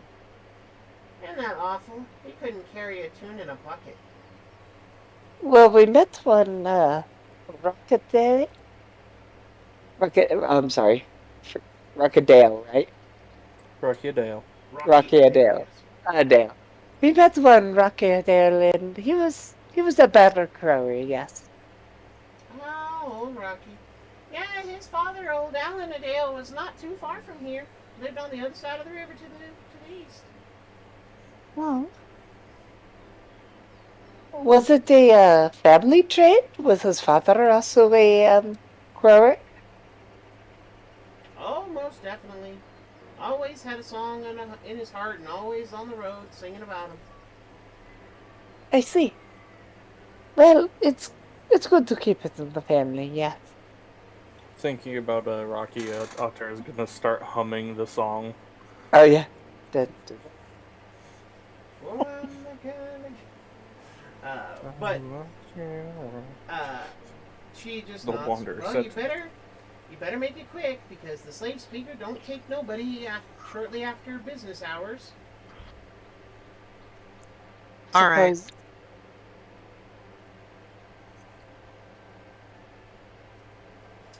To which you guys head down to the slave speaker's abode, and as you knock Yep. on the door, it's actually open. It's actually opened, and you see a mole dressed in simple brown leathers with a like a wood carver's apron. Open the door, and he kind of looks at the lot of you and nods his head for you guys to come in. Thank you. As he does, he just goes, "The speaker's on the 3rd floor. Keep it brief." Understood. We must keep it brief. She looks at the rest of the party and, like, as if she's helping, she's really not. We must keep it underpants? Oh. Oh, I see what you did there. I'm gonna have the 3rd floor. As you arrive at the 3rd floor, you see an office door that is kind of cracked open, and you can hear voices inside. I gesture for Merida to head in. Okay, Meredith, Oh. you head in. Meredith. Yeah, just like she follows. Yeah. Um, Oh, I guess I'm in charge. I mean, no, you're the diplomat. She stops herself like partway and then like kind of pushes you ahead of her. all right, I go first. I was seeing if I could pull that off. Yeah, You she almost went. did. Wait, yeah, no. In character, she like saw through the trap just barely. She's like, Barely. wait, you're a You're diplomat. the diplomat. You do this. So I will knock on the slightly cracked door with 2 knuckles before waiting to see if they. Yeah, as you are listening inside, you can hear a voice. "Now look at here, Sheriff. We ain't got time for this. I'm trying to get my quotas met, you know that. But I can't exactly use the giant eagles that I'm not authorized to use as transport, and there's no way that any shipments are getting through." As that goes on, I'll knock on the door.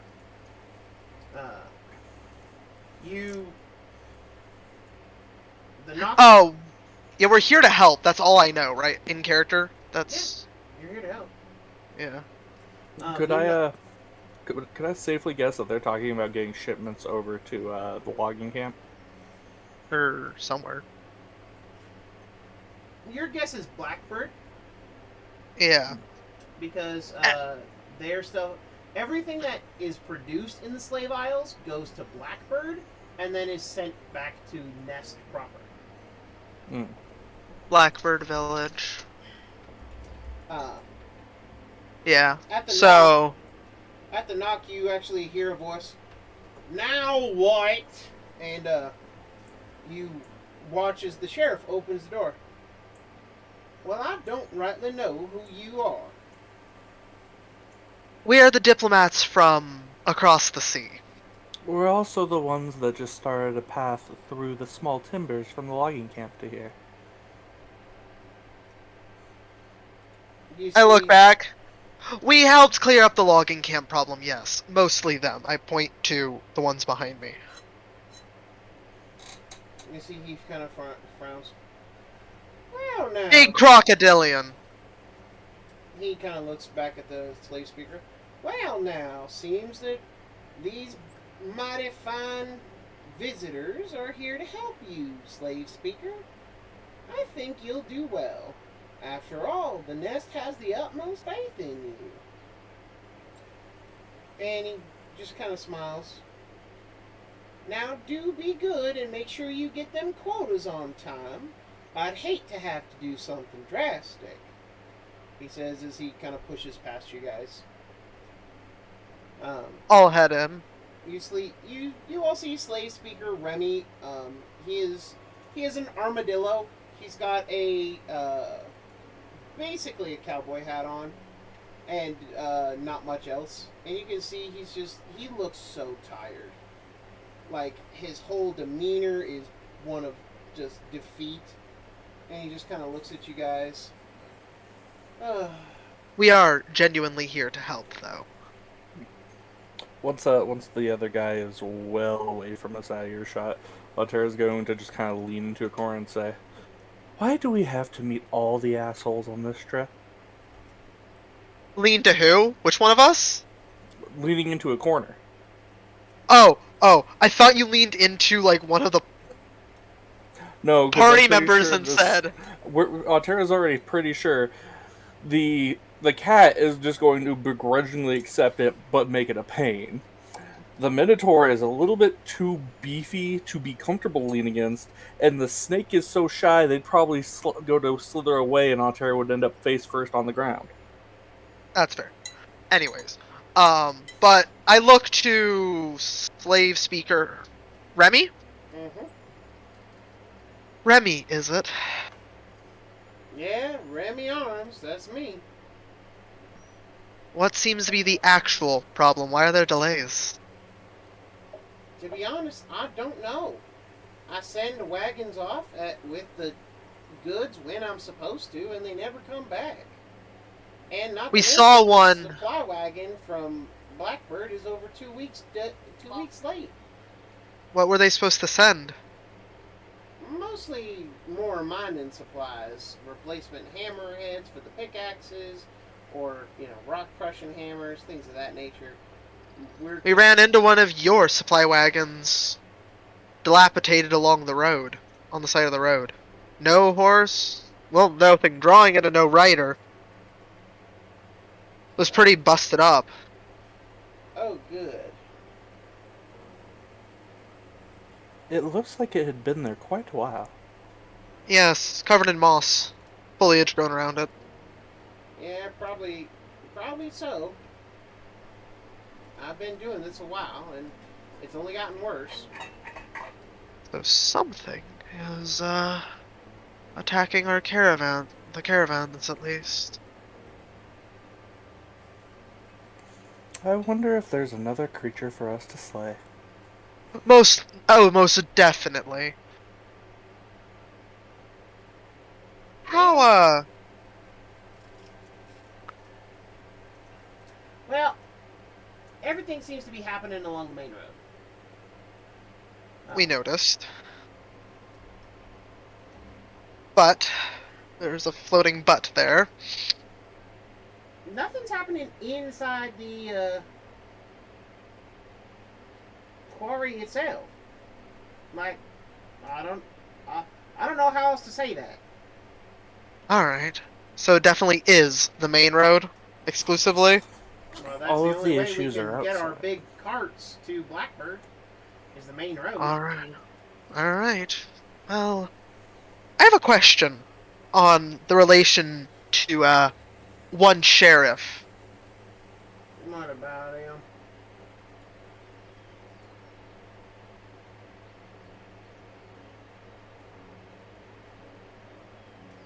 Yes. We thought This bluntly, do you think I might be able to bribe him to take a better look at the magical properties, as it were, of quite a large amount of the medallions you have here? You actually watch as Remy stands up and like puts his hands on his desk. Now you listen here. I don't want them. I'm curious on how to stop all of them at once. She gives a sly grin. He kind of looks around. Now you look here and you listen to me right now, Missy. I ain't got one of them damn things in this town, nor would I let them put one in this town. We are minors. We may have to be workers, he says in disgust, of the nest, but that does not mean that I will let them sell us off like property. We are all minors. That's it. We will mine. So where are they kept? Oh, I don't know. Does he know? Probably. I'd be willing to guess that he's probably the one stopping the shipments to make you look bad so he can get you killed. If he want to be dead, there's a lot easier ways to do it. He can technically just whack me at any time. Yes, but as someone who's done a bit of killing myself, it's a lot better to watch them swarm. Anyways, I look at the bird like, Jesus Christ.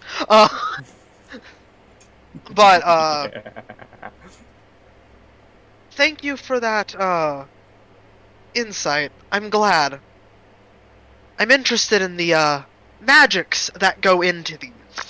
It's quite interesting. Very different from what we have, where I'm from. Ah, I see. Do you have to send a report back to the nest once you figure out what's going on? No, the sheriff will. Alright, I'll have a word with him once we've, cleared what's ever going on. I certainly hope so. In the meantime... If it is the sheriff, will there be a replacement? Oh, most definitely.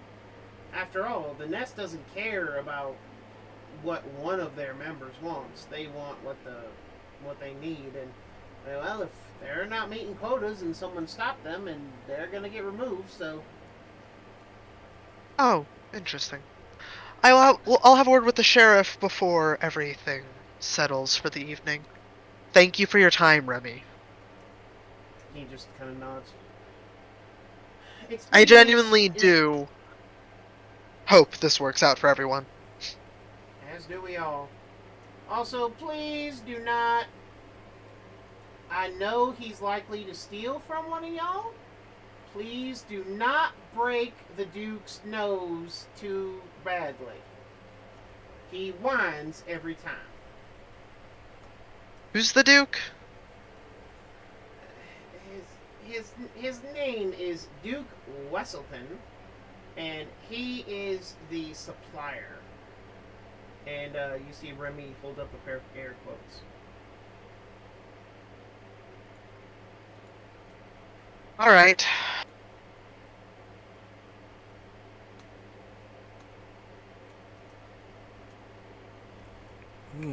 I like the way you think, Teodor.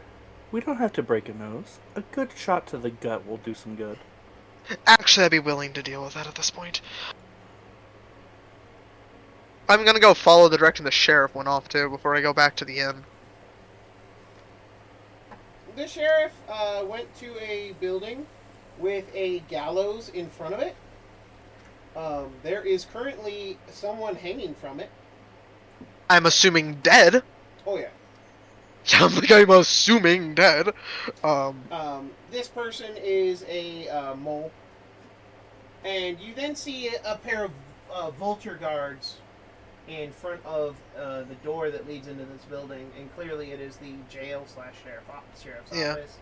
And one of them pulls out a crossbow and points it at you. Who goes there? A diplomat. We're here trying to solve the transport between Blackbird and here. I don't know about any of that. And he kind of looks, what do you think? I think you should put that down before Betsy goes off, says the other one. Safety's on, old Betsy. And I would like you to roll me a D100, Azorlin, as this guy pats his crossbow. Okay, I almost grabbed my actual dice. Out of quick curiosity, because Altera would have gone with Snake. What kind of a feeling is Altera getting from seeing this? Like, how much anxiety? I rolled a 100. Oh, nice. So, thank God he must actually be right. You're not sure what a safety is. You're not sure how it applies. But this guy is patting a crossbow in such a way that if whatever this safety was on wasn't on, he'd have shot you. Yeah. Hmm.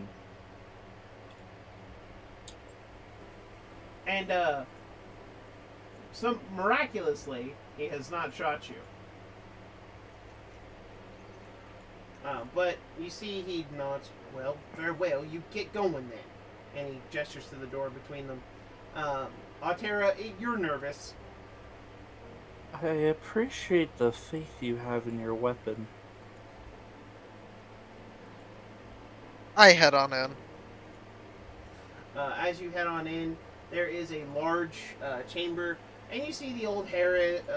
You realize he is a Harris Hawk, and he is sitting behind a desk with, like, leaning back in a chair, just.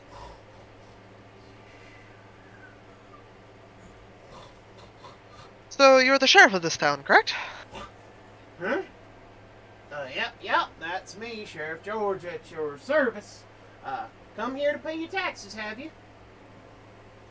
We don't live here. Oh, right. We don't. Oh, snake people don't make good slaves anyway. What can I do for you? Oh, Do you know anything about that transport problem? Wagons go out, don't come back. And don't seem to make it to Blackbird. Or the Blackbird ones don't seem to make it here either. That too. You don't seem too perturbed by this. He shrugs. Not my problem. Well, if your slave keeper dies, and the problem still keeps going on, doesn't that make it your problem? Only if he dies and I'm stuck here. You and him don't seem to get along very well. And That too. he's mad about what happened to his brother. Eyebrow raise. That's all he says.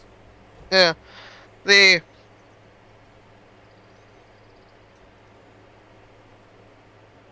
So, once we figure out what's going on with the transport, you'll be the one writing the report back to the nest, correct? Oh, yeah.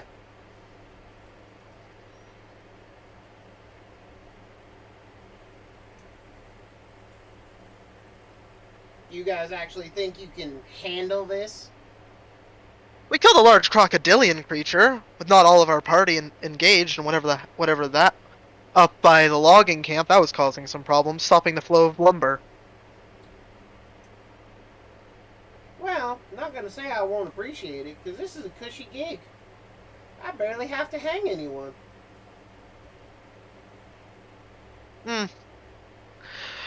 But we'll look into it in the morning. We've been traveling all day.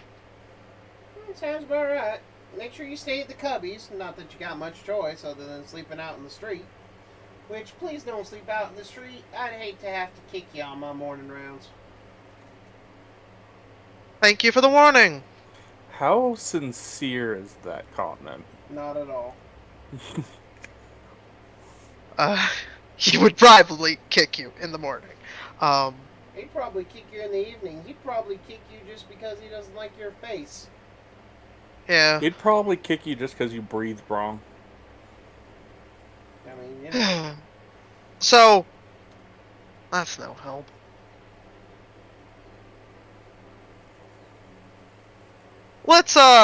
I'm gonna go back to the Cubbies. Okay. Everyone reunites at the Cubbies then? That's a good idea. Si, senor. Do they have any ground floor rooms? No, you're not. What's the shortest ladder? I mean, I can climb, but... The shortest ladder is about 2 or 3 feet less than yours. So about 18, 17 feet. Something like that. Yeah, I have a climb speed, I just don't care to use. I mean, climbing up a ladder doesn't use your climb speed necessarily. I'm a snake. You can just cling to the rock if you really want to. Yeah, but... Anyway, how much are the rooms? They are. I paid for them already. Oh, you paid for them already, cool. Which one's mine? So the cubby itself is a massive cage. Oh. And it That is basically big enough to house all of you. Oh, cool. And I some change. wasn't here for that. I had to use the bathroom. I think I sent you a message to let me know. Yeah, no, the cubby. So the cubbies are basically giant caves carved into the rock face that face out the sky, and Oh, cool. they have ladders that you get up to the rooms in.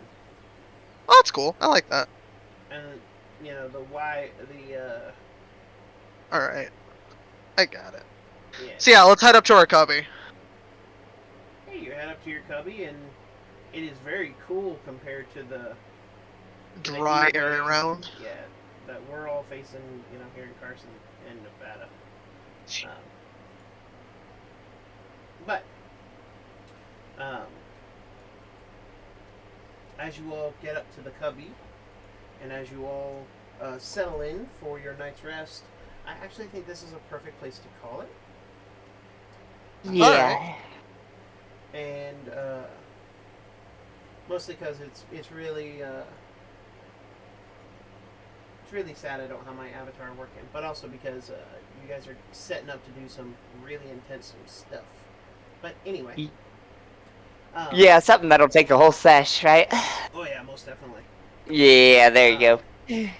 But I would like to thank everyone. As you, my lovely viewers, know, I could not do this and operate without these fantastic cast of characters. So in no particular order, we have Mr. Eric, who is playing Azorlin, our Lamia musician. The real. I want to throw this bird under the bus when we actually get to the nest. I mean, he is not meant to be liked. Oh, I intend to. How's that? There you go. We then, of course, have the ever-lovely Callie Cat playing the Cat and the Coward. Meredith, our Faye Hussar, and her faithful mount, the Old Cat. Happy drug cat noises. Roll. Next, we, of course, have Mr. Crowlot, or Mason, playing Autera, our Owlin Rogue. I don't deserve much thanks. I was rather late. But it's always fun to issue death threats. Likewise.